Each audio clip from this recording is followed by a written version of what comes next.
Hello everyone, good evening. मैं शरद यादव आप सभी का स्वागत करता हूं एक बार फिर से अपने यूट्यूब चैनल ग्लैंस एकेडमी पर। दोस्तों, इस सीरीज में हम लोग कवर करेंगे घटना चक्र पूर्वालोकन सीरीज के जो शॉर्ट नोट्स तैयार किए गए हमारी टीम के द्वारा, जिसमें आज हम सेकंड लेक्चर कवर करेंगे। इससे पहले हम लोगों ने एक लेक्चर कवर किया था, उस पर ढेर सारे आप लोगों के कमेंट्स आए कि सर इस क्लास को कंटिन्यू करिए। बहुत सारे पॉजिटिव कमेंट्स भी आए, बहुत सारे लाइक्स भी मिले हम लोगों को, ताकि हमारा मोटिवेशन रहा कि हम इस सीरीज को जरूर कंप्लीट करेंगे। इसी तरीके से हमने इंडियन ज्योग्राफी की सीरीज को कंप्लीट कर दिया है। आज 5 साढ़े 5 बजे उसकी क्लास आ चुकी है शाम में, जो कि उसकी लास्ट क्लास थी। और इस तरीके से हमने शॉर्ट नोट्स को भी कंप्लीट कर लिया है। और आपको बता दें, जो इस चैनल पर अभी इस वीडियो में पहली बार जुड़े हैं दोस्त, तो आप लोग अगर आरओ का एग्जाम दे रहे हैं या यूपी पीसीएस 2024 का एग्जाम दे रहे हैं, तो आप लोगों को भी पता है कि आप अपने किसी भी स्टडी मटेरियल के साथ घटना चक्र की सीरीज को जरूर कवर करते हैं, जो कि मोटी मोटी किताबों का होता है 8 वॉल्यूम में, जिसमें हिस्ट्री हो गई, पॉलिटी हो गई, ज्योग्राफी हो गई, इन्वायरमेंट हो गई, साइंस हो गई, इकोनॉमिक्स हो गई, स्टेट आधारित प्रश्न हो गए। लेकिन दिक्कत ये होती है कि आप 1 से 2 बार ही उसे कवर कर पाते हो, लेकिन उसका पूरे पैटर्न को तैयार नहीं कर पाते, रिवीजन नहीं कर पाते हो। तो पूरे यूट्यूब पर एकमात्र हमारा प्लेटफॉर्म है ग्लैंस एकेडमी, जिसकी टीम के द्वारा मैंने और निशु मैम ने और हमारे टीम मेंबर्स ने ये पूरी कोशिश की लास्ट 2 महीने से कि हम इसके शॉर्ट नोट्स तैयार कर दें, जिसमें पूरे चैप्टर्स को कवर किया जाएगा, कोई भी चैप्टर स्किप नहीं किया जाएगा, सारे क्वेश्चन और सारे एक्सप्लेनेशन को शामिल किया जाएगा और बेहतर इंटरकनेक्टेड के साथ चीजों को तैयार किया जाएगा, ताकि आप लोग कम समय में 3 से 4 बार रिवीजन करके अपने कॉन्फिडेंस लेवल को हाई कर सकें और एग्जाम में भी बहुत अच्छे प्रश्न सॉल्व करके आए। तो इसी को ध्यान में रख के शॉर्ट नोट्स बनाए गए और उनकी क्लासेस भी रेगुलर चलाई जा रही, जो कि पूरी तरीके से यूट्यूब पर फ्री दी जा रही है। लेकिन अगर आप लोग इसकी पीडीएफ लेना चाहते हैं तो उसको आपको परचेस करना होगा, जिसका प्राइस बहुत ही कम रखा गया है। हर एक सब्जेक्ट का अलग अलग प्राइस रखा गया है। उसके लिए आप जानकारी ले सकते हो वीडियो के नीचे व्हाट्सएप नंबर पे मैसेज करके, व्हाट्सएप नंबर दिया गया है। और अगर आप पीडीएफ को परचेस करने से पहले एक डेमो पीडीएफ देखना चाहते हो, तो हर सब्जेक्ट का हमने एक डेमो पीडीएफ मिक्स करके बनाया है, जिसको टेलीग्राम चैनल पर ऑलरेडी हमने पोस्ट किया है। टेलीग्राम चैनल का भी लिंक डिस्क्रिप्शन बॉक्स में है, तो पहले आप वहां से डेमो पीडीएफ देख सकते हो और साथ में फिर उसके बाद व्हाट्सएप पर मैसेज करके पूरी की पूरी पीडीएफ की पेमेंट सिस्टम, पीडीएफ की प्राइस, पीडीएफ कैसे मिलेगी, वो सारी जानकारी आप ले सकते हो व्हाट्सएप पर। और उसके साथ मैं सजेस्ट करूंगा कि अगर आप सारी क्लास को करते रहोगे इन शॉर्ट नोट्स की, तो आपको और भी एक्स्ट्रा पॉइंट मिलेंगे, एक्स्ट्रा नॉलेज मिलेगी, चीजें और इंटरकनेक्ट कर पाओगे, इंटरलिंकिंग आपकी कैपेबिलिटी बढ़ेगी, जिससे आपका पेपर में सोचने का तरीका, नजरिया जो है आपका चेंज होगा और आप बढ़िया परफॉर्म करके आओगे। तो इसी सब चीजों के साथ अब आगे बढ़ते हैं आज की इस क्लास में। इससे पहली क्लास में हम लोगों ने जीव विज्ञान की शाखाओं को कवर किया था, जैव विकास के बारे में कवर किया था, और थर्ड चैप्टर चल रहा था जो हमारा वर्गीकी चैप्टर था, जो पूरा का पूरा फैक्चुअल आधारित है ये प्रश्न। तो इसमें बहुत सारे हमने कॉन्सेप्ट और फैक्ट को एक साथ कवर किया, जिसमें लगभग हम लोगों ने 39 टॉपिक्स को कवर कर लिए थे। और आज हम उसके आगे से चलेंगे। जैसे हम लोगों ने लास्ट टाइम ये टॉपिक पढ़ा था कि चींटी का मस्तिष्क उसके शरीर के अनुपात में सबसे बड़ा होता है, क्योंकि अगर हम अपने शरीर की बात करें तो हमारा शरीर बड़ा है, मस्तिष्क छोटा है। लेकिन चींटी का आप देखोगे आगे का शरीर बड़ा होता है और उसके मस्तिष्क के बाद पूरा शरीर उसका छोटा होता है, उसका ब्रेन बड़ा होता है। तो अब हम इसी के आगे से आज शुरू करते हैं। और वीडियो अच्छी लगेगी तो लाइक कर देना दोस्तों, चैनल पर पहली बार हो तो सब्सक्राइब जरूर कर लेना मेरे दोस्त। और चलिए शुरू करते हैं आज की इस क्लास को।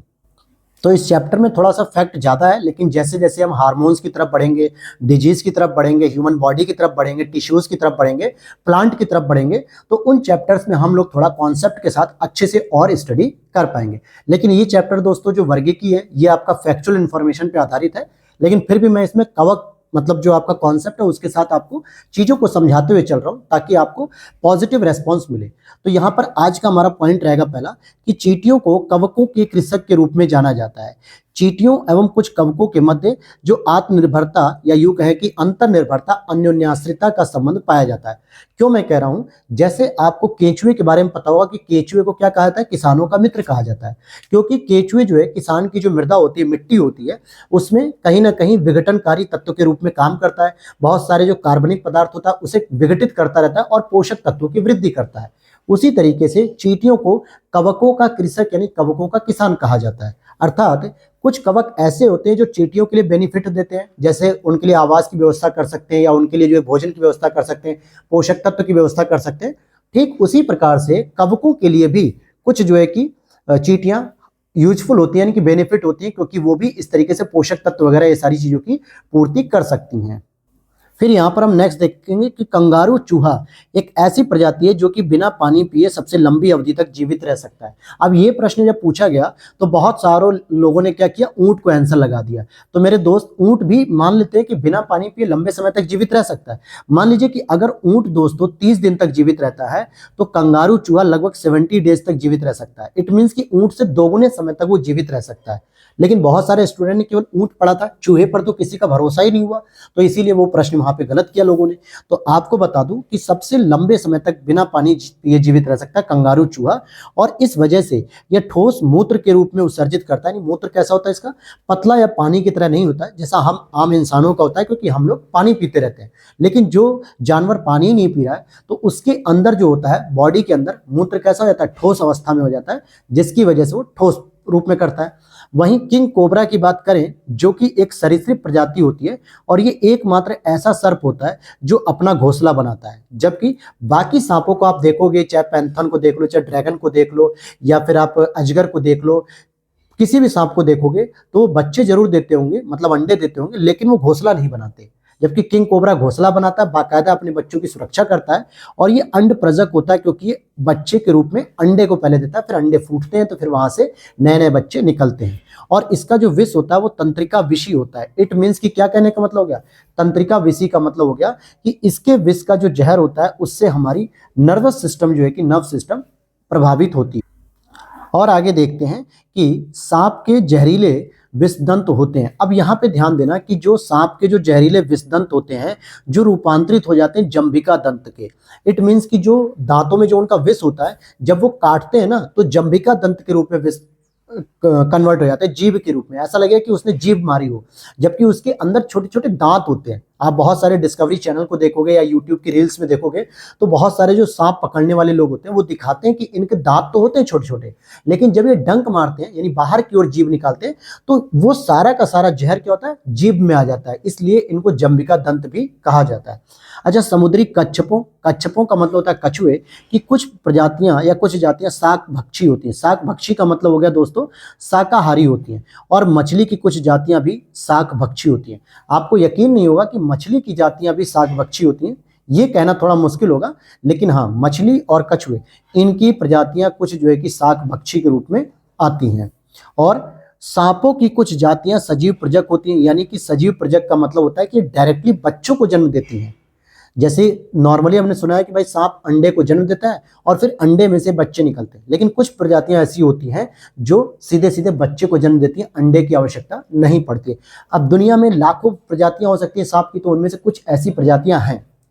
फिर बात करेंगे कीट भक्षी पौधे ऐसी मिट्टी में उगते हैं जहां नाइट्रोजन की कमी होती है। अब यही प्रश्न आपसे पूछा जाता है, जैसे मान लीजिए नेपेंथिस हो गया, जिसको हम घटपाणी कहते हैं, जो लंबा सा एक सुराही की तरह जो है कि पौधा होता है, और ये एक पौधा है, लेकिन फिर भी ये क्या होता है, ये कहीं ना कहीं परभक्षी के रूप में माना जाता है, या कीट भक्षी के रूप में, जो अपने ऊपर बैठने वाले जो कीट होते हैं, कीड़े होते हैं, उनको ये भक्षण कर लेता है, उनको खा जाता है। ऐसा क्यों करता है, क्योंकि ये ऐसी जगह पे जो है कि पैदा होते हैं जहां पे नाइट्रोजन की कमी होती है, और ये अपने बॉडी के अंदर नाइट्रोजन की पूर्ति के लिए उन कीटों को खा जाते हैं। जैसे, और वे कीटों का भक्षण करके नाइट्रोजन की पूर्ति करते हैं, जैसे घटपाणी हो गया, जिसे हम लोग पिचर प्लांट भी कहते हैं, या नेपेंथिस भी कह सकते हो आप। फिर आगे देखते हैं सुमेलित करना। यहाँ पे अब सुमेलित करने के लिए, जैसे अगर हम किसी वस्तु का किण्वन कर रहे हैं, जैसे चाहे वो अल्कोहलिक पेय पदार्थ हो या किसी जैम वगैरह का, तो किण्वन के लिए हमें ईस्ट की जरूरत होती है। और ईस्ट क्या होता है, एक कवक होता है दोस्तों, फंगस होता है। और दूध में जो प्रोटीन पाई जाती है वो कैसीन प्रोटीन होती है, और इसको पचाने के लिए बच्चों में रेनिन नाम का एंजाइम पाया जाता है। फिर उसके बाद आवृत्त बीजी एक पौधा होता है जिसको हम कहते हैं एलोवेरा। परभक्षी या कीट भक्षी के रूप में हम घटपाणी या नेपेंथिस के रूप में भी हम इसकी व्याख्या कर सकते हैं। तो यही चीज अभी हमने पढ़ा। तो देखिए यहाँ पर तो अब ये फैक्चुअल इंफॉर्मेशन का प्रश्न है, लेकिन बायोलॉजी के प्रश्न मैं कह सकता हूं कि इससे बाहर नहीं जाएगा दोस्तों। आप चाहे तो पीवाईक्यू सीरीज उठा के देख लीजिए, या फिर आप कोई भी एग्जाम देख लीजिए, बायोलॉजी के प्रश्न इस घटना चक्र से बाहर नहीं जाते हैं। वहीं अगर हम हल्दी के बारे में बात करें, क्योंकि हल्दी टर्मरिक के रूप में होती है, मतलब टर्मरिक को ही कहते हैं हल्दी, और इससे भी संबंधित बहुत सारे प्रश्न पूछे जाते हैं। तो सबसे पहली बात आती है कि क्या हल्दी हमें तने के रूप में प्राप्त होती है या जड़ के रूप में प्राप्त होती है। तो ध्यान देना कि हल्दी हमें तने से प्राप्त होती है। जैसे आलू किससे प्राप्त होता है, आलू भी हमें तने से ही प्राप्त होता है, और हल्दी किससे प्राप्त होती है, तने के रूप में। और जो इसका खाने वाला हिस्सा होता है, जो हम हल्दी खाते हैं, जिसको हम देखते हैं खड़ी खड़ी हल्दी होती है, जिसको हम पिसवाते हैं, फिर पिसी हुई हल्दी का यूज करते हैं, तो वो जो हल्दी होती है उसको हम प्रकंद कहते हैं, राइजोम जिसे हम कहते हैं। पूछा जाता है कि हल्दी का कौन सा हिस्सा खाया था, प्रकंद खाया था, सल्क खाया था, कंद खाया था, मूल खाया जाता है। मूल मतलब होता है जड़, तो हम लोग हल्दी का प्रकंद वाला हिस्सा खाते हैं। और अगर इसके वैज्ञानिक नाम की बात करें, वनस्पतिक नाम की, तो करकुमा लौंगा। अब ये लौंग का मतलब लौंगा होता है, ये नहीं कि आप लौंग इलायची वाला जो लौंग होता है उसका मत लगा देना, ठीक है। करकुमा लौंगा इसका नाम होता है। और इसके वंशज की बात करें कुल की, तो जिंजीबरेसी कुल का ये पौधा माना जाता है। अब ध्यान देना कि तने का रूपांतरण अर्थात संग्रह अंग तना होता है, यानी कि तने का जो रूपांतरण होता है, या यूं कहें कि जिन भागों का या जिनका हम तना वाला हिस्सा खाते हैं उसको हम क्या क्या कहेंगे। जैसे आलू भी तने के रूप में खाता है, अदरक भी तने के रूप में। अदरक और हल्दी में थोड़ा ही तो अंतर होता है, कलर का और वैरायटी का। और गन्ने को भी हम तने के रूप में खाते हैं, क्योंकि आप देखोगे इस तरीके से किसी भी प्लांट के 3 हिस्से होते हैं। ये आपका गन्ना हो गया, ठीक है, ये आपका गन्ना हो गया, और यहाँ पे बड़ी बड़ी पत्तियां निकल जाती है, गन्ने के ऊपर निकलती है ना इस तरीके से, ठीक। और यहाँ पे इसकी जड़ होती है। तो बताइए जड़ के ऊपर कौन सा हिस्सा मिला, तना मिला, और हम लोग क्या खाते हैं, गन्ने का यही हिस्सा तो खाते हैं जिसे हम तना कहते हैं। ऊपर पत्ती हो गई, नीचे जड़ हो गई। इसी तरीके से अदरक, इसी तरीके से आलू, और इसी तरीके से हल्दी होती है। लेकिन अब बात करें कि कुछ ऐसी मतलब वस्तुएं होती हैं जिसका हम जड़ वाला हिस्सा खाते हैं, जो मिट्टी के अंदर से निकलता है, जिसे हम रूपांतरित जड़ भी कहते हैं। तो रूपांतरित तना तो हमने देख लिया, आलू, गन्ना, अदरक और हल्दी। लेकिन रूपांतरित जड़ की बात करें तो सलजम हो गया, गाजर हो गया, शकरकंद हो गया, मूली हो गया, चुकंदर हो गया। तो ये सभी के सभी कैसे होते हैं, ये सभी जड़ के रूप में होते हैं, और ये मिट्टी के अंदर होते हैं, जिसे हम उखाड़ के खाते हैं। नोड और इंटरनोड का उपस्थित होना ये तने का एक विशेष गुण होता है, यानी विशेष लक्षण होता है, और ये आलू, गन्ना, अदरक आदि में देखने को मिलता है। आप अगर आलू को देखोगे, जो आलू बोया जाता है तो उसके ऊपर छोटे छोटे दाने टाइप के होते हैं बाहर निकली हुई, जिसे हम लोग नॉर्मली गांव के लोग उसे आंख कहते हैं, आलू की आंख, क्योंकि इसी हिस्से से जो है कि नया आलू जो है कि पैदा होता है। गन्ने की भी अगर हम नोड और इंटरनोड की बात करें तो आप यहाँ पे देखोगे कि इस तरीके से जो गन्ना होता है, नीचे की ओर जड़ हो गई और ऊपर जो है कि पत्ती हो गई, ठीक है। तो यहाँ पे आप अगर देखोगे तो आपको यहाँ पे छोटे छोटे कील दिखेंगी, जो एक हार्ट शेप में बनी होती है, और इसी को नोड कहते हैं, ठीक है। और यही चीज अदरक में भी आपको देखने को मिलेगी। तो इस तरीके से आप देखोगे कि तने का जो विशेष गुण होता है ना, तने का, वो आपको नोड और इंटरनोड देखने को मिलेगी। तो आपको आलू में भी मिलेगा, गन्ने में भी, अदरक में भी, हल्दी में भी, इन सभी में आपको ये चीजें देखने को मिलेंगी। अब यहाँ पर प्रश्न पूछ लिया जाता है कि भाई आप अदरक में, गन्ने में, या फिर आलू में, हल्दी में क्या खाते हो। तो राइजोम खाते हैं, प्रकंद खाते हैं। और अगर हम आलू की बात करें तो आलू में हम स्तंभ कंद खाते हैं, हालांकि वो होता तने का ही रूप है। लहसुन में क्या खाते हैं, सल्क कंद खाते हैं। और जिमी कंद सूरन, जो सूरन होता है ना मिट्टी के अंदर, अक्सर आप देखोगे कि उत्तर प्रदेश में जो दिवाली का त्योहार जब मनाया था तो उसमें हर घर में उस दिन सूरन की सब्जी बनाई जाती है। ऐसी एक मान्यता है कि अच्छी सब्जी मानी जाती है। कुछ लोग पनीर बनाते हैं, कुछ लोग सूरन बना लेते हैं, और कुछ लोग कटहल भी बनाते हैं। तो घनकंद उसका पार्ट खाया था, जो पार्ट खाया था उसे घनकंद कहा जाता है। अब जरा मटर के बारे में बात करें, क्योंकि मटर से भी बहुत सारे पौधे मतलब प्रश्न बनते हैं। तो सबसे पहला प्रश्न आपके लिए मैं यही दे देता हूं इस बायोलॉजी सेक्शन में, कि मटर के दानों पे जिस व्यक्ति ने रिसर्च की थी, जिस वैज्ञानिक ने, उसका नाम क्या है वो आप कमेंट सेक्शन में बताइएगा। हालांकि मटर की बात करेंगे तो लेग्यूमिनेसी कुल का ये पौधा है। किस कुल का पौधा है, लेग्यूमिनेसी कुल का। और ये द्विबीजपत्री और शाकीय पौधा है, यानी कि शाकीय पौधा है। इट मीन्स कि ये एक तरीके से झाड़ी की तरह होता है। मतलब पेड़ किसे कहोगे, जिसमें एक पर्याप्त मात्रा में तना हो, मजबूत सा, जो अपने बल पे पूरे पेड़ को खड़ा कर सके, जड़ रहे, हालांकि जड़ तो रहती है, और उसमें पत्ती वगैरह भी रहे। लेकिन मटर में आप देखोगे तो मटर में जड़ भी है, तना भी है, पत्तियां भी है, लेकिन वो तना मजबूत वाला नहीं है, वो झाड़ियों की तरह, घास की तरह तना होता है, जो कमजोर होता है। और इनको एक तरीके से लंबवत खड़ा रखने के लिए, यानी मजबूती प्रदान करने के लिए, सहारे के लिए इसमें टेंड्रिल पाए जाते हैं, जिसको हम लोग प्रतान कहते हैं। तो ये मटर की विशेषता होती है, प्रतान इसी में पाए जाते हैं। अब प्याज की बात करें तो प्याज का हम मांसल पण खाते हैं। जो पत्तियां होती हैं वो एक तरीके से मांसल पण कहलाती है। नारियल में क्या खाते हैं, भ्रूणपोष, क्योंकि जो नारियल सूख जाता है, जो पूजा पाठ में यूज किया जाता है, लेकिन उससे पहले आप देखोगे कच्चा नारियल एक होता है, और कच्चे नारियल के लिए ऊपर का जो है कि पूरा छिलका छुड़ाया जाता है, फिर अंदर के नारियल को फोड़ के फिर पानी निकाला जाता है।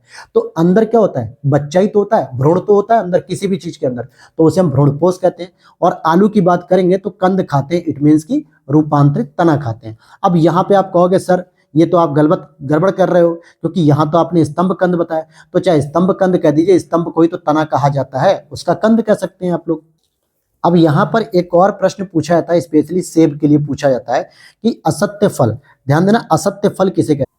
तो असत्य फल की बात करेंगे तो देखिए फॉल्स फ्रूट क्या होते हैं, जैसे सेब हो गया, काजू हो गया, नाशपाती हो गया, ये सभी असत्य फल के रूप में जाने जाते हैं। और लीची की जरा एक विशेषता के बारे में बात करें तो लीची कैसा पौधा है दोस्तों, तो लीची आपका उष्ण कटिबंधीय फल है। कैसा फल है, उष्ण कटिबंधीय फल है। और ये सॉप बेरी परिवार का सदस्य है, जिसमें स्ट्रॉबेरी भी आता है और ये भी आता है। और एक प्रकार का ये ड्रुप फल कहलाता है। ड्रुप फल का मतलब होता है छिलके और गूदे के अंदर सख्त गुठली होती है। अब जैसे हम लीची का जब छिलका उतारते हैं उसके बाद एक हमें गूदा मिलता है मुलायम सा, जिसे हम खाते हैं, और फिर उसके अंदर इतनी सख्त गुठली होती है जिसको हम लोग कह सकते हैं ड्रुप फल। अब क्या आम इसका ऑप्शन हो सकता है, तो आप कह सकते हो बिल्कुल, क्योंकि आम के अंदर भी तो हमें एक सख्त गुठली मिलती है और साथ ही साथ हमें क्या देखने मिलता है, छिलका, और छिलके के बाद गूदा होता है। तो इसे, लेकिन क्या सेब के बीज बहुत सख्त होते हैं, नहीं होते हैं, क्योंकि सेब के बीज इतने मुलायम होते हैं कि आप दांतों से भी अगर काटोगे तो कट जाएगा। लेकिन आम के बीज हो गए या फिर आपका लीची के बीज हो गए, ये आपसे नहीं कटेंगे। तो ऐसे फलों को ड्रुप फल कहा जाता है। अब यहाँ पर एक बेसिक प्रश्न पूछा जाता है, हालांकि अब इस पेज के बाद हम लोग कॉन्सेप्चुअल टॉपिक पे आ जाएंगे, आनुवंशिकता पर। तो जरा इसको देख लीजिए। पूछा जाता है आपसे कि लहसुन की जो अभिलाक्षणिक गंध का कारण क्या है। जैसे प्याज को जब हम छीलते हैं तो हमें आंसू निकलता है, तो हम कहते हैं सल्फेनिक अम्ल की वजह से निकलता है, क्योंकि उसमें मौजूद होता है जो सल्फेनिक अम्ल। जब हम प्याज को छीलते हैं तो वो अम्ल बाहर की ओर निकलता है, जो हमारी आंखों के पास आता है और फिर हमें आंसू आते हैं, रोना आता है। इसी तरीके से लहसुन को छीलने पर एक अजीब सी गंध आती है, स्मेल आती है, जो सल्फर यौगिक के कारण आती है। और सोरोसिस फल के उदाहरण क्या है, जैसे सहतूत हो गया, कटहल हो गया, अनानास हो गया। तो सोरोसिस फल में आप देखोगे कि ऊपर कटीले जो है कि उनके परत होती, कटीली परत, या यूं कहें कि कुछ इस तरीके की डिजाइनदार होती, कुछ इस तरीके की, ठीक है। ऐसे फलों में सहतूत का देख लो, कटहल का देख लो, अनानास का देख लो, लगभग एक जैसी वैरायटी होती है, तो उसे हम सोरोसिस फल कहते हैं। और वहीं सन, पटसन, जूट के तनों की रेटिंग से रेशा प्राप्त किया जाता है, जबकि कपास के बीजों से। अब देखिए सन, पटसन, जूट जो होता है, इनकी रेटिंग जो तने वाली जो एरिया होता है, पत्ती वाला एरिया, वहां से इनको जो है कि रेशा प्राप्त करते हैं। जबकि कपास में क्या होता है, ना तो तने ना पत्ती, बल्कि जो बीज होते हैं जब वो खिल जाते हैं तो उसमें सफेद सफेद रुई का गुच्छा बन जाता है और वहां से कपास प्राप्त किया जाता है। इसी तरीके से ट्रिटिकल के बारे में, हालांकि इंडियन ज्योग्राफी का टॉपिक था, इसमें आ गया था तो मैंने इसको इंक्लूड कर दिया था दोबारा, जबकि इंडियन ज्योग्राफी में मैंने इसे बहुत डिटेल से बताया है। अगर आप लोगों ने उसे नहीं देखा है तो प्लीज प्लेलिस्ट में जाइए और वहां से आप उसकी क्लास को जरूर देख लीजिएगा, क्योंकि बहुत ही इंडियन ज्योग्राफी को बहुत ही बेहतरीन तरीके से कवर किया गया, जो कि कंप्लीट भी हो गई है, ठीक है। अब आगे हम बात करते हैं कि ट्रिटिकल की बात करेंगे तो गेहूं और राई का मिश्रण है, गेहूं और राई का मिश्रण है, और यह एक मानव निर्मित कृत्रिम अनाज या धान्य है। यानी राई क्या होती है, जैसे एक तो होता है गेहूं के साथ आप सरसों को बोते हो, लेकिन एक होती है राई जो काले दाने की छोटी छोटी होती है। तो गेहूं और राई का जब आपस में जेनेटिकली जो है कि उसको इंटरकोर्स कराया गया, या यूं कहें कि कहीं ना कहीं उसे लैब में तैयार किया गया, दोनों को मिला के तो ट्रिटिकल नाम की प्रजाति का विकास हुआ, और ये मानव निर्मित धान्य या अनाज है। मृदा विहीन सतह पर जीवित पाए जाते हैं। अब मृदा विहीन का मतलब क्या होता है, जिसको हम लोग कहते हैं एक दूसरी भाषा में, ज्योग्राफी की भाषा में, नग्न चट्टान, या इंग्लिश में इसे हम कहते हैं न्यूडेशन, ठीक है। ये एक ऐसी चट्टान होती है जहां पे मिट्टी नहीं होती, और जब मिट्टी नहीं होती तो क्या वहां पे कोई वनस्पति पैदा हो सकती है, तो हम कहेंगे नहीं। तो इसका मतलब हो गया कि मृदा विहीन सतह, जो कि सबसे प्रारंभिक सतह होगी। जब पृथ्वी का निर्माण हुआ तो क्या पृथ्वी पे मिट्टी थी पहले हर जगह, मैक्सिमम जगह पत्थर, पहाड़, चट्टान, इस तरीके की पथरीली जगह थी। बाद में धीरे धीरे ये मिट्टी में कन्वर्ट हुई और फिर मिट्टी के बाद पौधों का निर्माण हुआ। तो लेकिन सबसे पहले जो मृदा विहीन सतह थी, तो उस समय हमें लाइकेन देखने को मिलते थे, मॉस देखने को मिलते थे। अब मॉस का एक एग्जांपल बता सकता हूं मैं आपको, जैसे आप तट के किनारे कभी जाके देखो, कुएं के किनारे जाके देखो, जहां पे पथरीली जगह होती, वहां पे हल्की सी काई टाइप की जम जाती, चिकनी चिकनी ब्लैक कलर के फंगस होते हैं। आप उन्हें गौर से देखोगे तो वही मॉस कहलाते हैं। और लाइकेन भी इसी तरीके के होते हैं चट्टानों पर। लाइकेन को हालांकि कहा जाता है कि शैवाल और कवक के ये सहजीवी होते हैं।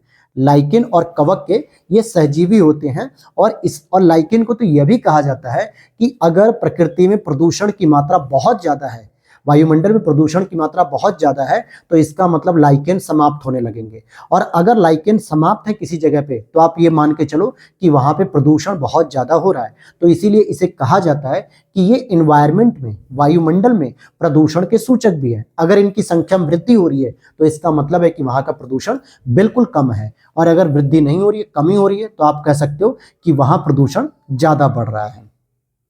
अब यहां पर हम आगे देखते हैं अधिपादप। ठीक है, अधिपादप का मतलब होता है एपीफाइट्स। एपीफाइट्स कौन से पौधे होते हैं? जो दूसरे जीवित पौधों पर लगे रहते हैं यांत्रिक अवलंब हेतु, वे स्वपोषी भी होते हैं। अब ध्यान देना कि अधि और पादप दो वर्ड आ रहे हैं इसमें। जब पादप है तो इसका मतलब कि वो अपने भोजन स्वयं बनाते होंगे। तो ऑप्शन में आपसे कभी कभी दे देता है कि क्या ये परपोषी हैं, तो हम बिल्कुल गलत मानेंगे, क्योंकि भाई ये तो स्वपोषी है ना, अपने पोषक तत्वों की व्यवस्था ये खुद कर सकते हैं, अपना भोजन स्वयं बना सकते हैं। बस इनमें कमी क्या होती है कि इन पौधों के पास मजबूत तने नहीं होते हैं, इसलिए ये दूसरे पौधों पर जो है कि अपने तने के लिए या अपने सहारे को देने के लिए ये दूसरे पौधे पर टंग जाते हैं, यांत्रिक अवलंब के लिए, यानी अपने आप को सीधा खड़ा रखने के लिए। लेकिन इनके पास, पौधे के पास भोजन बनाने की शक्ति होती है, प्रकाश संश्लेषण की क्रिया भी करते हैं, तो इसीलिए इनको हम एपीफाइट्स भी कहते हैं, अधिपादप, जो दूसरे पर निर्भर रहते हैं यांत्रिक अवलंब के लिए, लेकिन वो मुख्य रूप से स्वपोषी होते हैं।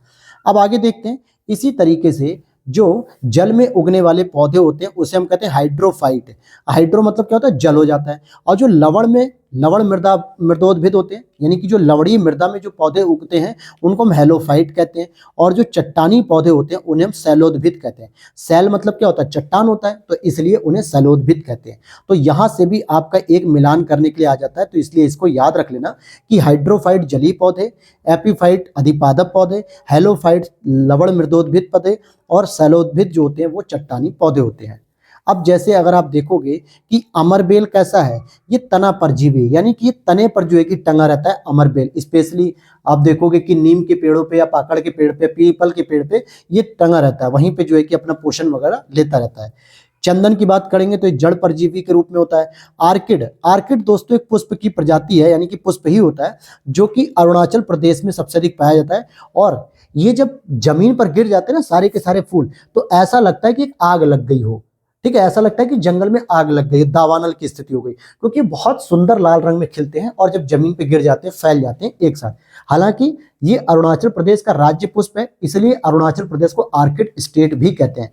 तो ये भी किससे संबंधित होते हैं? अधिपादप, यानी यांत्रिक अवलंब के लिए दूसरे के ऊपर निर्भर है। घटपाणी या नेपेंथिस की बात करेंगे तो ये कीट भक्षी होते हैं, और किस लिए? क्योंकि ये नाइट्रोजन की कमी को पूरा करते हैं। वहीं जैविक और अजैविक घटकों के बीच मध्यस्थ के रूप में कार्य करने या कार्य उत्पादक या स्वपोषी करते हैं। ध्यान देना कि जैविक और अजैविक घटकों के बीच मध्यस्थ के रूप में जो कार्य करते हैं वो उत्पादक और स्वपोषी करते हैं। अब जैसे जैविक घटक आपके कौन से होगा और अजैविक घटक कैसे होगा? देखो, जैविक घटक होते हैं मनुष्य। ठीक है, अगर हम कहें कि जीव जंतु की अगर चलो हम बात कर लेते हैं, ठीक है, जीव जंतु की बात कर लें जरा। और यहाँ पे देखो, एक होता है अजैविक घटक, ठीक है, और एक होता है जैविक घटक। तो इनके बीच में प्लांट जो है कि काम करते हैं कैसे? तो चलो यहाँ पे हम फिर से बनाते हैं, ये हो गया जीव और ये हो गया आपका अजैविक घटक। अब मुझे ये बताओ कि प्लांट जो होते हैं वो प्लांट कैसे करते हैं? प्रकाश संश्लेषण लेते हैं, कार्बन डाइऑक्साइड लेते हैं, जल लेते हैं, वायु लेते हैं, पोषक तत्व लेते हैं, और यहाँ पे वो अपना एक स्टार्च तैयार करते हैं, यानी कि भोजन तैयार करते हैं। और यहाँ पे इस भोजन को ग्रहण कौन करता है? जैविक घटक करता है। तो जैविक घटक और अजैविक घटक के बीच में प्लांट एक तरीके से काम करते हैं मध्यस्थ के रूप में। क्लियर ये बात है? चलिए आगे देख लेते हैं अब जरा हम। अब यहाँ पे कुछ इंपॉर्टेंट फैक्चुअल इंफॉर्मेशन है, जैसे जेली रुदन का कारण अम्ल की अधिकता होती है। जेली रुदन का कारण क्या होता है? अम्ल की अधिकता। बीजों की सुसुप्तावस्था तोड़ने वाला जो हार्मोन होता है उसे हम जिब्रेलिन कहते हैं, साइटोकाइनिन भी कहते हैं। अब जैसे कई सारे ऐसे बीज होते हैं कि जो बहुत अच्छी तरीके से पैदावार नहीं देते। कभी कभी आप देखोगे कि आपके घरों में आपकी मम्मी जब या आपकी माताएं जब किसी छोटी सी जगह पे कोई साग वगैरह बोते हैं या किसी फसल को बोते हैं या गोभी वगैरह के पौधे लगाते, और जब हम कहते हैं यार कि ये पौधा जो है कि उगा नहीं, यानी इसके बीज में उतनी दम नहीं थी कि ये नए पौधे को जन्म दे पाए, यानी बीज कैसा था? सुसुप्त था, सिकुड़ा हुआ था, या यूं कहें कि वो उत्पादक नहीं था। तो उसमें किसकी कमी थी? जिब्रेलिन और साइटोकाइनिन की। अगर हम जिब्रेलिन और साइटोकाइनिन अगर उसमें हार्मोन डाल देते हैं उन बीजों में, तो वो उनकी सुसुप्तावस्था को तोड़ देगा और नए तरीके से पौधे को उगा देगा। इवन कि नमकीन पानी में उगने वाले पौधों को हम हेलोफाइट्स कहते हैं। और यही चीज अभी हमने पीछे पढ़ी थी जिसको हम लोग कह रहे थे लवण मृदोद्भिद। गन्ने हेतु जैव उर्वरक कौन सा होता है? एसिटोबैक्टर।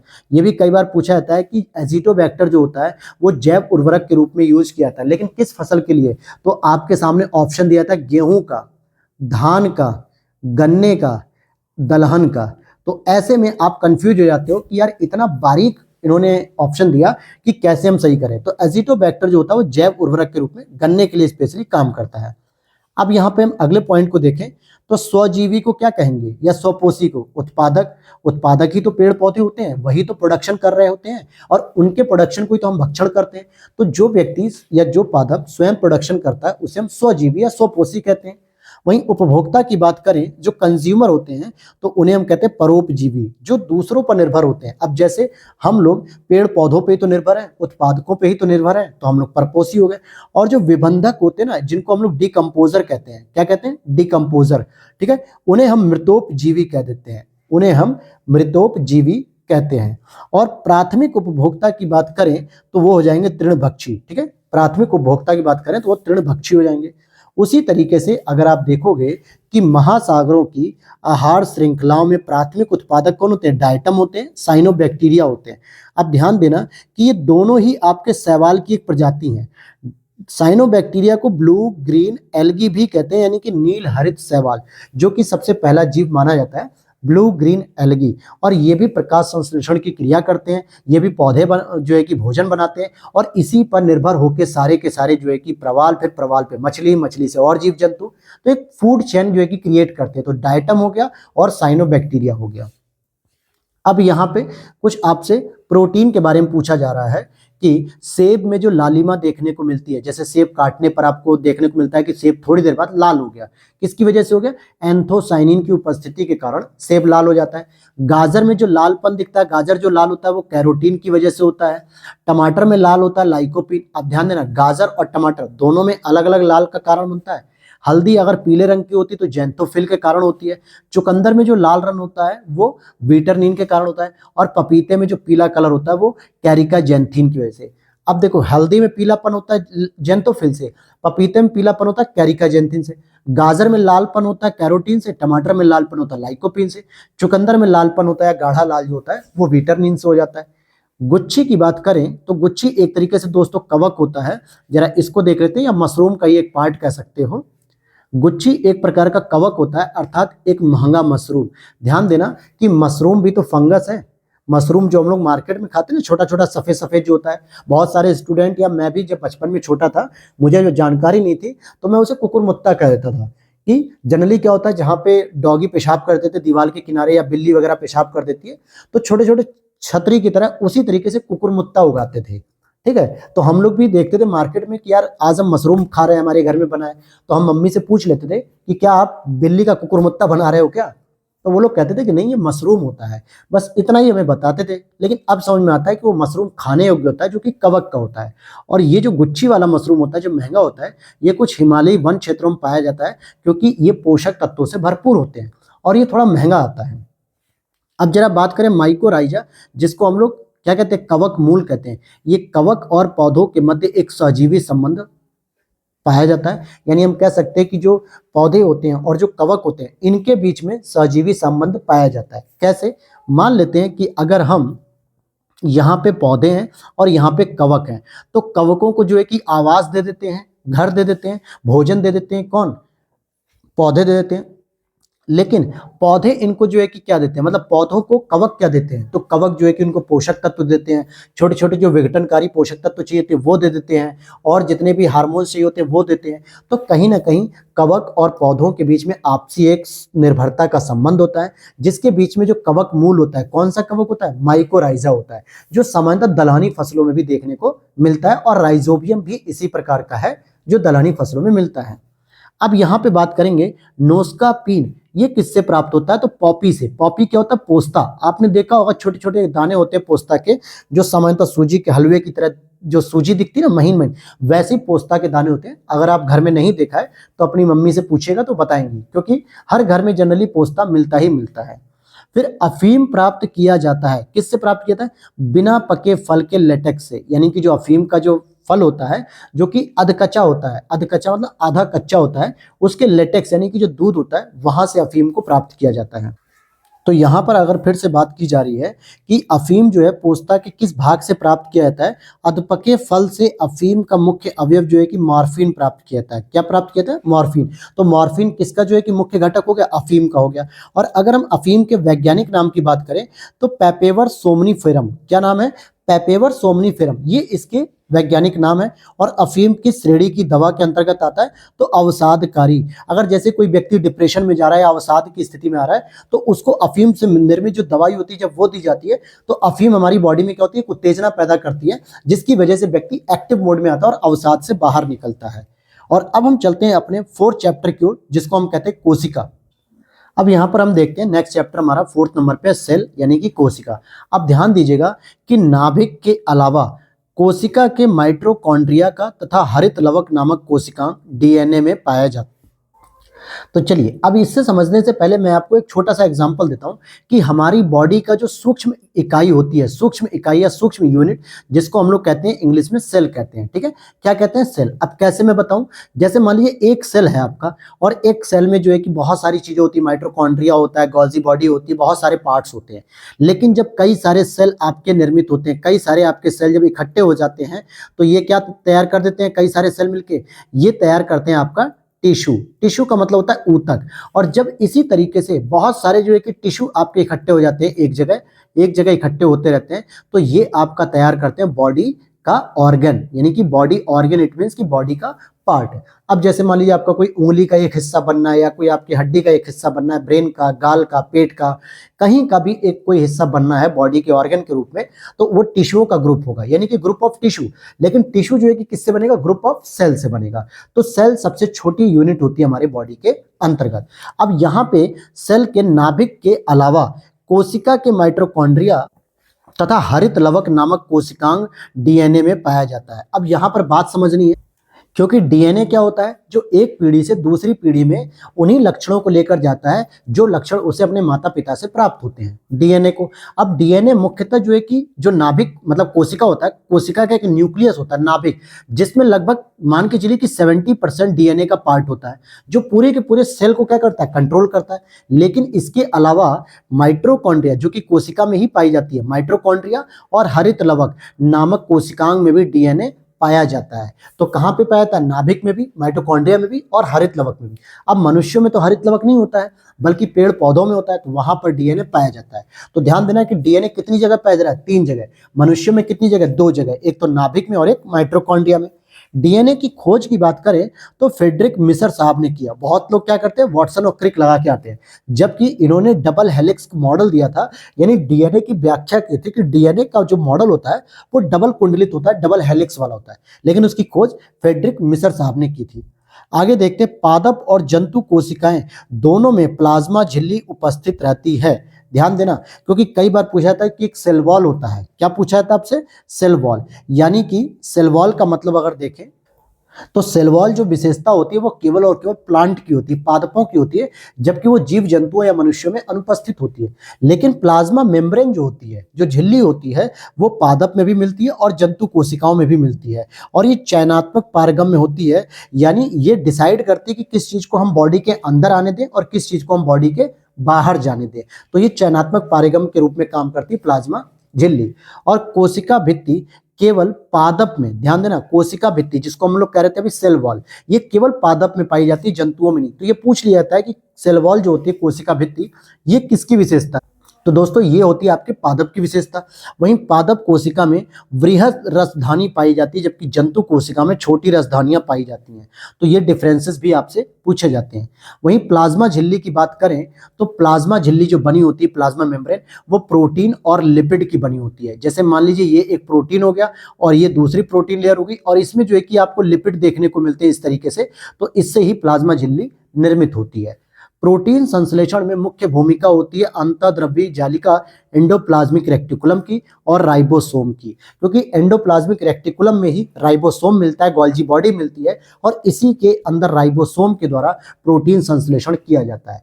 तो राइबोसोम पे क्या होता है, प्रोटीन का निर्माण होता है, प्रोटीन का संश्लेषण होता है, इसीलिए इसको प्रोटीन की फैक्ट्री भी कहा जाता है। किसको कहा जाता है, राइबोसोम को कहा जाता है। और राइबोसोम किस में मिलता है दोस्तों, तो एंडोप्लाज्मिक रेक्टिकुलम के अंतर्गत ही राइबोसोम मिलेगा, इसी के अंतर्गत ही गोल्जी बॉडी मिलेगा, और राइबोसोम पर ही आपको प्रोटीनों का निर्माण होता हुआ दिखेगा, यानी कि प्रोटीनों का संश्लेषण मिलेगा, जिसे हम लोग कहते हैं फैक्ट्री ऑफ प्रोटीन।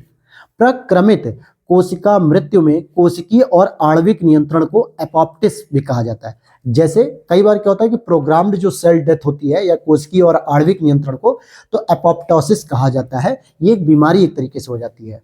और श्वसन तंत्र में अधिकतम एटीपी अणुओं को उत्पन्न करने वाला पद क्रेब्स चक्र कहलाता है, माइटोकॉन्ड्रिया में संपन्न होता है। जैसे आपसे पूछा जाता है कि जो माइटोकॉन्ड्रिया में जो एनर्जी प्रोड्यूस होती है वो कहाँ कहाँ पे किस किस तरीके से होती है, तो ध्यान देना कि जो क्रेब्स चक्र होता है ना, एक होता है सिंपल पायरुविक एसिड वाला और एक होता है क्रेब्स चक्र। तो क्रेब्स चक्र में सबसे अधिक मात्रा में एटीपी अणुओं को उत्पन्न किया जाता है श्वसन तंत्र के दौरान, और ये दोनों ही क्रिया स्पेशली क्रेब्स चक्र ये माइटोकॉन्ड्रिया में संपन्न होती है, इसीलिए इसको पावर हाउस ऑफ एनर्जी कहा जाता है, यानी कि एनर्जी का पावर हाउस कहा जाता है। किसको कहा जाता है, माइटोकॉन्ड्रिया को कहा जाता है। अब यहां पर हम अगले चैप्टर की ओर चलेंगे। चैप्टर नंबर 5 रहेगा हमारा आनुवंशिकता। कौन सा चैप्टर रहेगा, आनुवंशिकता। तो अब यहाँ पर हम जरा आनुवंशिकता की बात कर लेते हैं। तो क्या है आनुवंशिकता का पॉइंट, कि आधुनिक आनुवंशिक विज्ञान का जनक किसे कहते हैं। और यही चीज मैंने ऊपर मटर के बारे में पूछी थी आपसे कि किस व्यक्ति ने मटर या किस वैज्ञानिक ने मटर के ऊपर रिसर्च की थी, मटर के दाने के ऊपर। तो ग्रेगर जॉन मेंडल, क्या नाम है इनका, ग्रेगर जॉन मेंडल ने आधुनिक आनुवंशिक विज्ञान का इनको पिता कहा जाता है, यानी जेनेटिक साइंस का, क्योंकि मेंडल ने मटर के पौधे का प्रयोग करते हुए 3 नियम दिए थे। कौन कौन सा, एक तो था प्रभाविता का नियम। सीधा प्रश्न पूछा जाता है कि मेंडल ने कौन से नियम नहीं दिए, तो 3 आपको पता होने चाहिए, उसके बाद जो नहीं होगा वही मान लिया जाएगा। पृथक्करण का नियम और स्वतंत्र अपव्यूहन का नियम, तो ये 3 नियम दिए थे इन्होंने मटर के पौधे पर। जब इन्होंने रिसर्च की आनुवंशिक रूप से, तब इन्हें 3 नियम सुझाए। और मेंडल के आनुवंशिकता का सिद्धांत आधारित है लैंगिक जनन पर, क्योंकि इन्होंने मटर के लिंग पर आधारित होकर स्टडी की थी। मटर के विकास कैसे होते हैं, मटर में नए जीन का उद्भव कैसे होता है, मटर में नए लक्षणों का प्रभाव कैसे आता है, तो इन सभी का स्टडी इन्होंने लैंगिक आधार पर ही किया था। जीवों में आनुवंशिक लक्षण जो है कि क्रोमोसोम द्वारा संतान में ले जाए जाते हैं। अब जैसे आपका जो डीएनए के जो लक्षण होते हैं दोस्तों, ये कैसे एक संतान से दूसरे संतान में जाएंगे या एक पीढ़ी से दूसरी पीढ़ी में, तो इनको ले जाने के लिए हमारे पास क्रोमोसोम होना चाहिए, जिसे हम गुणसूत्र कहते हैं। हिंदी में क्या कहते हैं उसे, गुणसूत्र कहते हैं। तो गुणसूत्रों के माध्यम से एक पीढ़ी से दूसरी पीढ़ी में लक्षणों को स्थानांतरित किया जाता है, और इसी को आगे चल के गुणसूत्रों की वंशागत का जो सिद्धांत था, यानी कि क्रोमोसोम थियरी ऑफ हेरिडिटी, ये सूटन एवं बोवेरी ने दिया था। किसने दिया था गुणसूत्रों की वंशागत का सिद्धांत, सूटन और बोवेरी ने। हरगोविंद खुराना जी को किस आविष्कार के लिए सम्मानित किया गया या नोबेल पुरस्कार दिया गया, तो प्रोटीन के संश्लेषण के लिए। प्रोटीन के संश्लेषण के लिए इनको नोबेल प्राइज तक भी दिया गया है। प्लवमान जीन यानी कि जंपिंग जीन के सिद्धांत का प्रतिपादन किसने किया, तो बारबरा मैक्लिटॉक ने। और ये सीधा प्रश्न बस फैक्चुअल इंफॉर्मेशन पे आधारित है, ये पूछ लेता है कि गुणसूत्रों की वंशागत का सिद्धांत किसने दिया, या जंपिंग जीन का सिद्धांत किसने दिया, आनुवंशिकता का फादर किसे कहा जाता है, ठीक है, प्रोटीन का संश्लेषण का सिद्धांत किसने दिया। तो ये तो इसके बेसिक प्रश्न है जो आपसे पूछा जाता है। अच्छा, अब बात करें जो डीएनए में मौजूद जो शर्करा होती है उसका नाम होता है डीऑक्सीराइबोसोम। क्या नाम होता है, डीऑक्सीराइबोसोम। और इसमें जो नाइट्रोजनी क्षार होता है ना, वो ध्यान देना, नाइट्रोजनी क्षार वो 4 प्रकार के होते हैं। एक होता है एडेनिन, ग्वानिन, थाइमिन, साइटोसिन।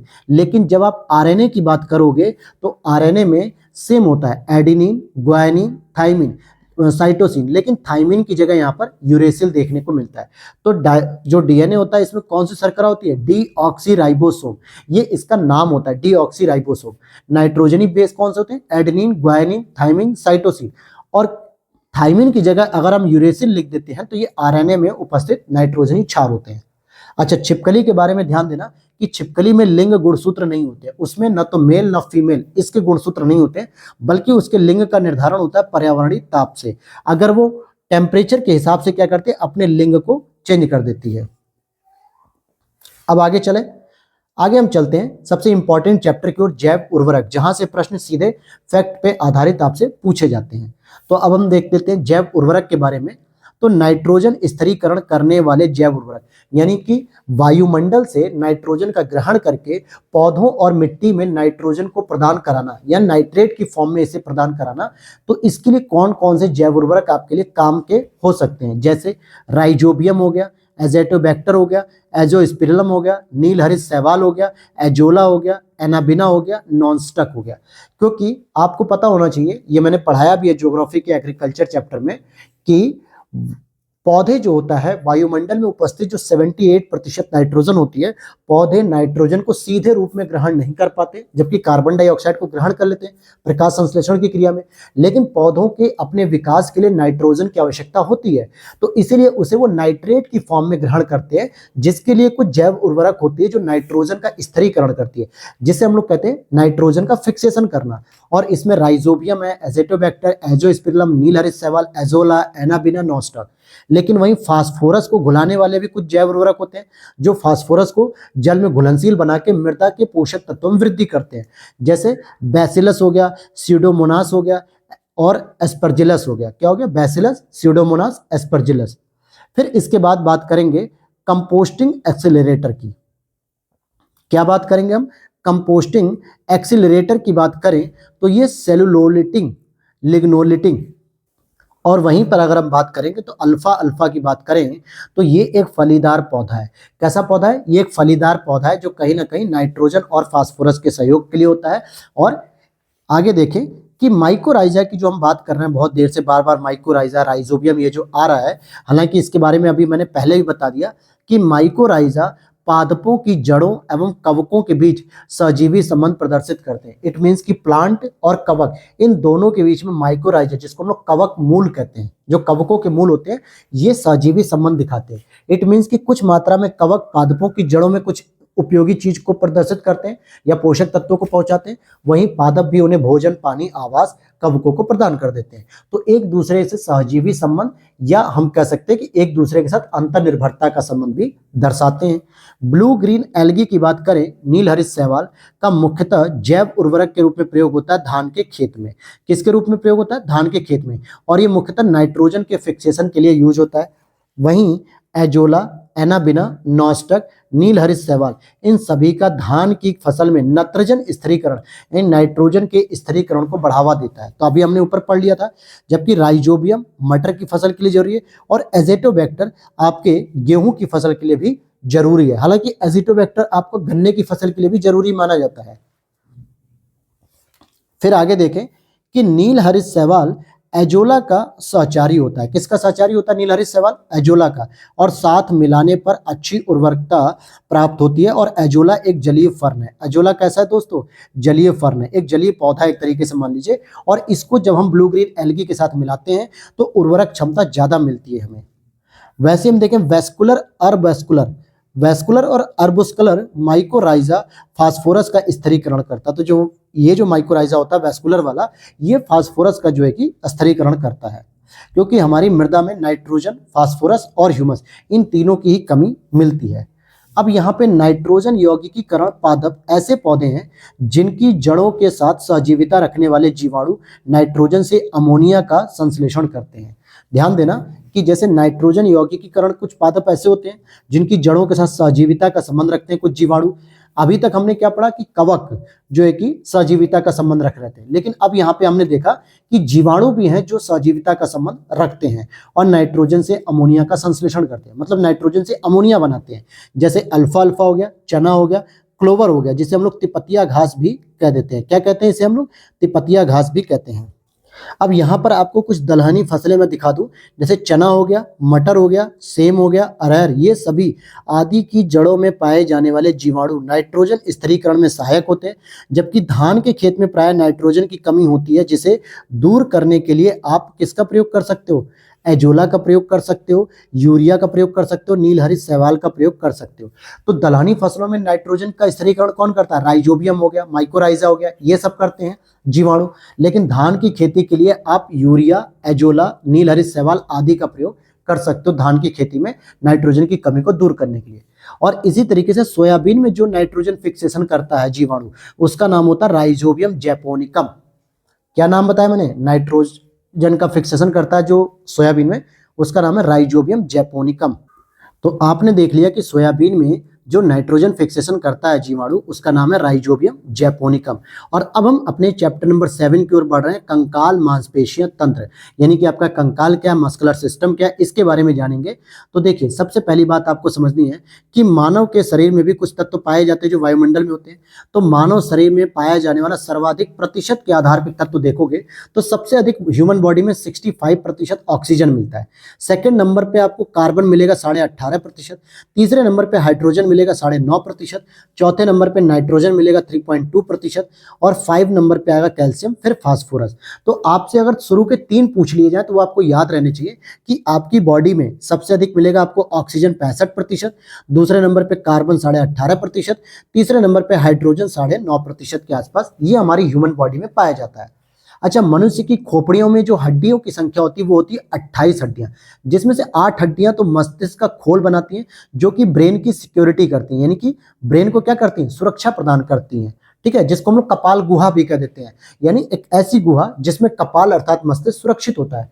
और 14 हड्डियां आपके चेहरे का कंकाल बनाती है, जिसमें जबड़ा, बगल के कान, फ्रंट का जो है कि ठोड़ी वगैरह, ये सभी कुछ इसमें शामिल होती हैं। तो 28 हड्डियां आपके सिर में होती है, मतलब खोपड़ी में, जिसमें 14 हड्डियां कहाँ चली गई? तो 14 हड्डियां आपके चेहरे का जो है कि कंकाल बनाती है और 8 हड्डियां मस्तिष्क का कपाल, जबकि और भी हड्डियां होती है लेकिन उसकी कोई उपयोगिता नहीं थी, इसलिए मैंने हटाया। अब यहाँ पे देखोगे कि मानव की हड्डियों में सर्वाधिक क्या पाया जाता है। हालांकि आपको तो पता है कैल्शियम पाया जाता है, लेकिन कैल्शियम के साथ आपको लिखना होगा कैल्शियम फास्फेट, इट मीन्स की कैल्शियम फास्फोरस भी पाया जाता है। और हड्डियों में ओसिन नाम का एक प्रोटीन पाया जाता है। कैसा पाया जाता है? ओसिन नाम का। ध्यान देना, ओसिन नाम का प्रोटीन पाया जाता है हड्डियों में। और मनुष्य के शरीर में पैर की हड्डी क्या होती है? खोखली होती है। हालांकि सबसे लंबी जो हड्डी और सबसे मजबूत हड्डी होती है फीमर। और यही हड्डी मेरी माताजी का जो है कि पैर टूटने से टूट गई थी जून में, जिसकी वजह से वो काफी कमजोर हो गई, क्योंकि ये जो फीमर हड्डी होती है वो सबसे मजबूत होती है, लेकिन ये अंदर से पूरी तरीके से खोखली भी होती है। शल्य क्रिया या ऑपरेशन कहें तो इसमें आर्थोप्लास्टी का क्या है, मतलब शल्य क्रिया में आर्थोप्लास्टी क्या है? तो भाई आर्थोप्लास्टी का मतलब होता है हिप ज्वाइंट रिप्लेसमेंट, या कूल्हे के जोड़ का प्रतिस्थापन जो किया जाता है। जो कूल्हे किसी किसी के टूट जाते हैं ना, तो उसमें जब डॉक्टर कहता है कि भाई हम इनके कूल्हे का जो जोड़ है वो रिप्लेस करेंगे, हिप ज्वाइंट रिप्लेसमेंट होगा, तो उसका मतलब वो डॉक्टर क्या कर रहा है कि हम आर्थोप्लास्टी करेंगे। फिर यहां पर देखेंगे लिगामेंट की बात करें तो लिगामेंट जो होता है वो स्नायु ऊतक हड्डियों के जोड़ का निर्माण करता है। क्या करता है? हड्डियों के जोड़ का निर्माण करता है। लिगामेंट स्नायु ऊतक हड्डियों के जोड़ का निर्माण करता है। और ये कैसे करता है? तो जो लिगामेंट होता है, जैसे मान लीजिए कि आपके कोहनी की एक हड्डी ये हो गई और एक हड्डी ये हो गई, ठीक है, तो यहाँ पे ये लिगामेंट आपको लिक्विड फॉर्म में देखने को मिलेगा। जैसे आप घुटने की बात करें तो ये आपका पैर हो गया और ये आपका इस तरीके से हाथ का मान लीजिए ये कोहनी हो गया, ठीक है। तो यहाँ पे एक हड्डी दो हड्डी आपस में क्या हो रही है? मिल रही है। तो इसीलिए यहाँ पे लिगामेंट जो लिक्विड फ्लूइड होता है उसके साथ ये हड्डियों के जोड़ का निर्माण करते हैं।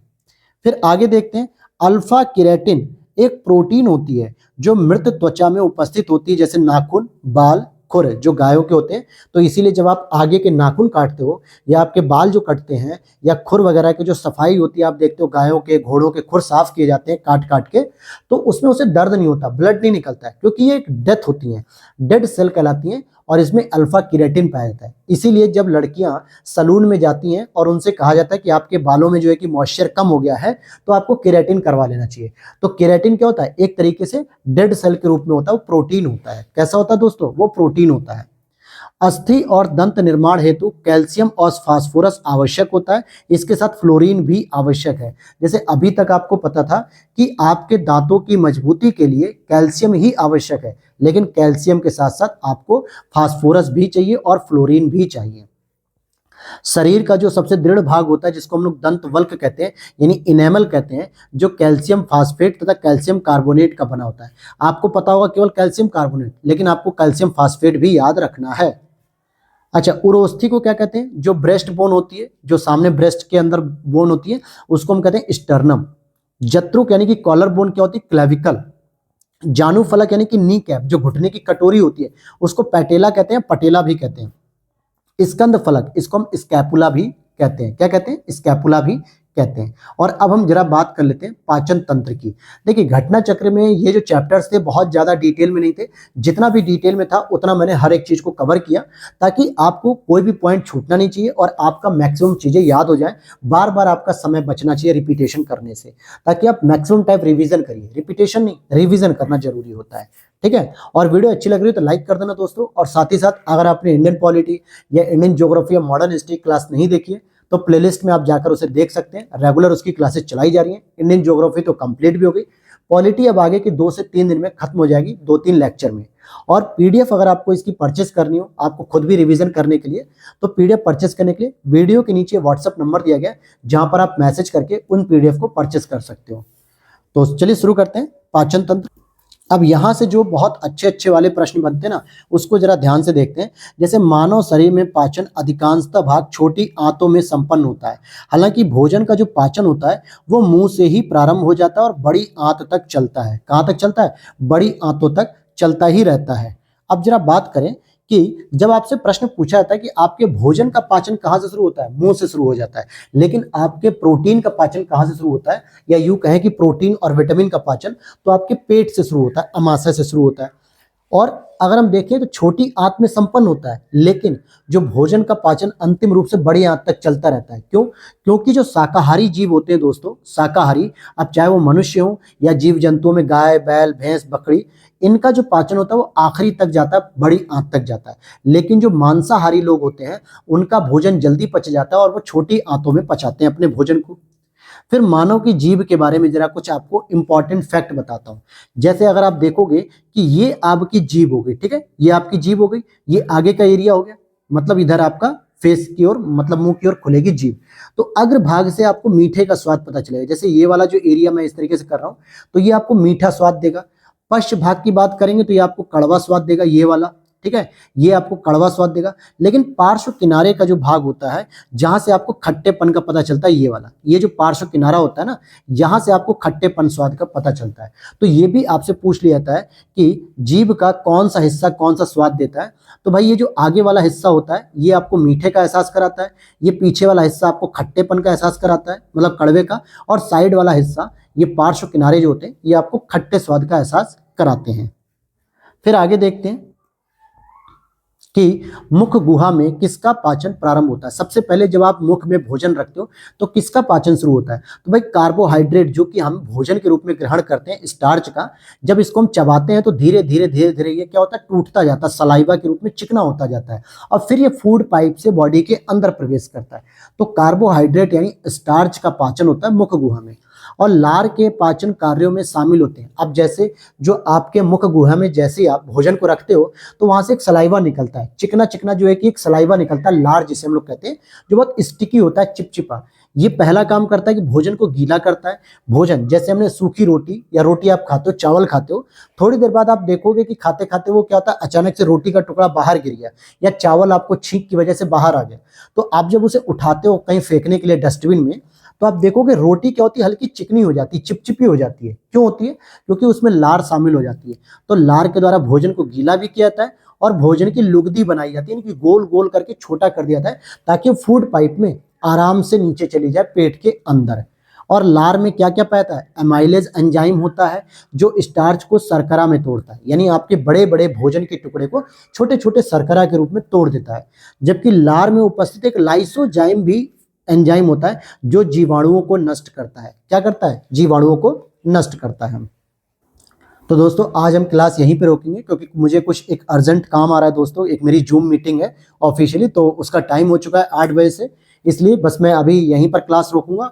और अदरवाइज मैंने तो एक टारगेट रखा था कि इस क्लास को लंबा लेके चलेंगे 1.5 घंटे तक, लेकिन तत्काल एक लिंक आया है जूम मीटिंग का, इसलिए मुझे इसे रोकना पड़ रहा है। तो उम्मीद करता हूं कि यहाँ तक की क्लास आपको पसंद आई होगी और कल हम नए सिरे से फिर से पाचन तंत्र से ही पढ़ लेंगे। कहाँ से पढ़ेंगे?